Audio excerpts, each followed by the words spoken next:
in Africa, mosquitoes are pretty widespread, and obviously they carry malaria. And unfortunately, a lot of the doctors at the clinics there, someone comes in with any symptom at all, it's malaria. So someone will be like, would be teaching somebody and like, I have a sore throat, the doctor told me it was malaria. Like, really? It's like, yeah, I stubbed my foot and doctors told me it was malaria. I'm not too sure about that. And so they tend to class any illness as malaria. Just the people there, like, oh, they died. What was it? It was malaria. They died in a car accident. Just anything was malaria. I never actually got malaria, I don't think. Maybe I got a little bit, but nothing serious. And that's, I mean, they give you doxycycline to take to prevent malaria. You take that daily. And it really depended on what city I was serving in. Sometimes we would have a mosquito net. Sometimes we needed a mosquito net. And other times we didn't. In Congo, yeah, you needed one. I would wake up and there'd be like 5 mosquitoes just on the outside of this net just looking in at me, and I'm just like, oh, not tonight. And places like Yaoundé, Cameroon, and the one apartment or both apartments actually, beautiful weather at night. We would get cool breezes in, and mosquitoes just wouldn't bother us. So I would sleep without any net. I'd sleep without any blanket. Actually, sometimes I have to put on a blanket. We just open up the window, let the breeze come in, and didn't have a problem with it. So it really depended on the area. In Douala, which I think was the worst for mosquitoes, it was right on the coast and it was extremely humid. And this one area I served it was called Bonapriso. No, it was called Bonaberry.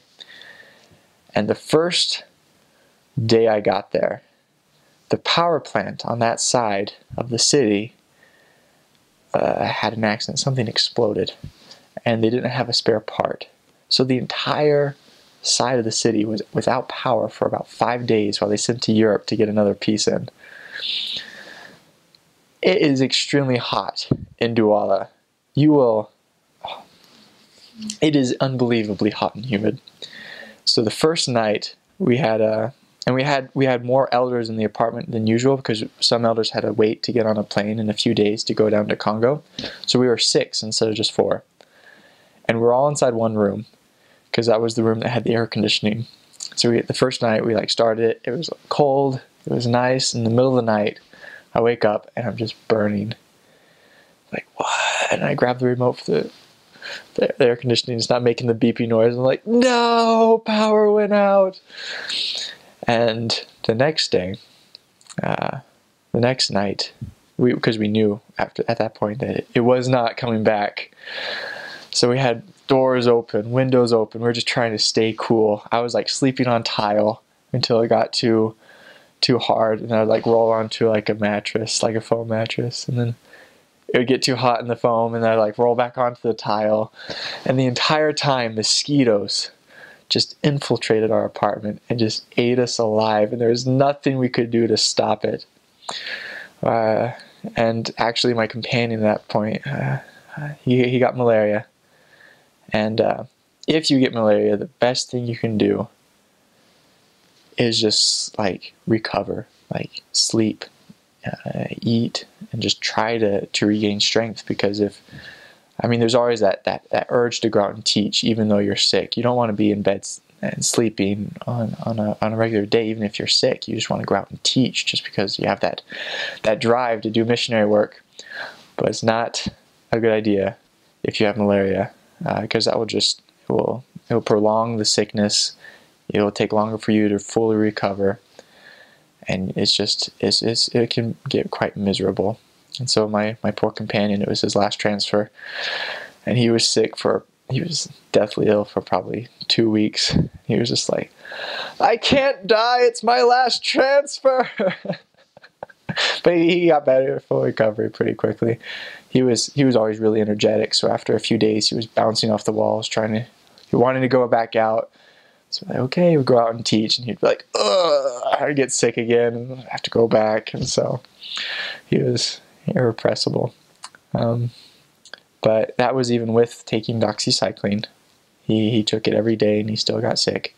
So even then, you can't foresee every possibility. You can't take every precaution. Bug spray, very ineffective. The few nights that I used it made it just, I still got eaten, and I was breathing in all these bug spray fumes, and so it was not enjoyable. After a while, I felt like the mosquitoes in one area started leaving me alone. I guess they got their fill of me, but generally, yeah. You get mosquito nets. Some places you don't need them. It really just depends on where you're serving. But they can be a bother. Yeah, that's health. Eating for health-wise.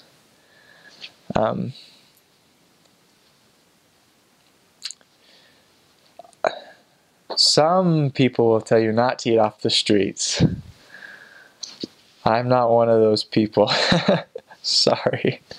But some of the best food I ate was actually right off the grills. You had to be very careful. And really, they were pretty safe about it too, because if you sell food that's going to get people sick, you're not going to be selling food for very long. And so you could generally trust some of the classier establishments that sold food. We'd go down and get beans. Sometimes the meat wasn't all that great, but you could use discretion to know what you needed, what you should buy, and what you really should stay away from. Fish. The best fish was off the street. They have this dish called poisson braisé, like grilled fish, and the mamas would, the African mamas that would sit there on this like just like this crate. They'd have like this charcoal grill.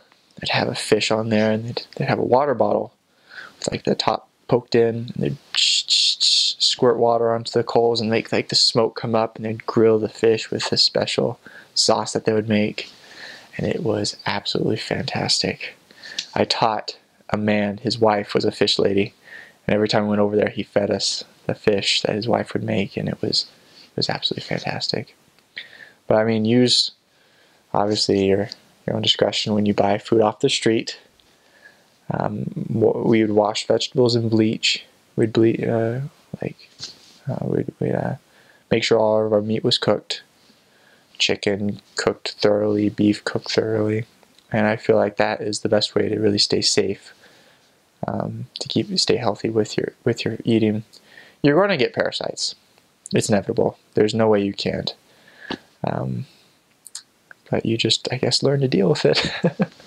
They give you medicine if it gets bad. If you get like a tapeworm or something, you give you a worm bomb and blow that sucker out. Let's see. Very important is sandals. Bring nice sandals if you get called to the Congo, because one, there's no possible way to keep the floor entirely clean. I don't know what it is. You could sweep it for as long as you want, and there'll still be dirt on the floor. And so walking around barefoot, your feet will get dirty, and you'll like carry the dirt into bed with you, and it's just not fun. But you wear sandals constantly. There's it's some sort of like worm that can get inside your feet, get inside your toes. It actually happened to my companion. Yeah, it was. He loves this story because there's just this bump that was on his pinky toe. And you're like, that's weird. Watched it for a few days. It's getting bigger and bigger, and eventually he tries. He's picking at it, and it comes off just a little bit, and you can see like this thing underneath it. He was like, oh my goodness, what is this?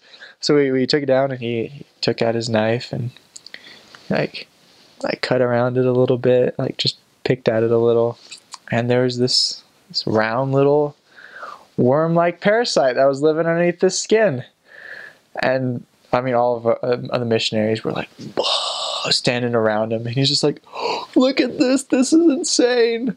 And so he pulled it out, and he left like this little bit of a crater in his pinky toe.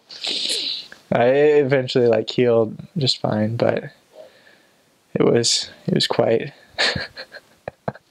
he enjoys telling that story.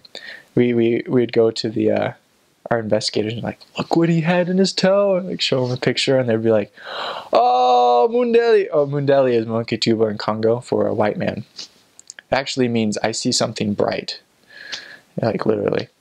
But they'd say, oh, Mundeli has that worm. Apparently all the children get it because they play out in the dirt barefoot, and it grows and explodes and makes more, and it grows and it makes more. And so they have to like get it out immediately on the first one, or else you'll have like multiple in your toes, and it can deform them. But they're you can usually tell when you have one because it's pretty obvious. So that's why you wear sandals all the time. Otherwise, you can get those parasites in your feet. Sandals, very important.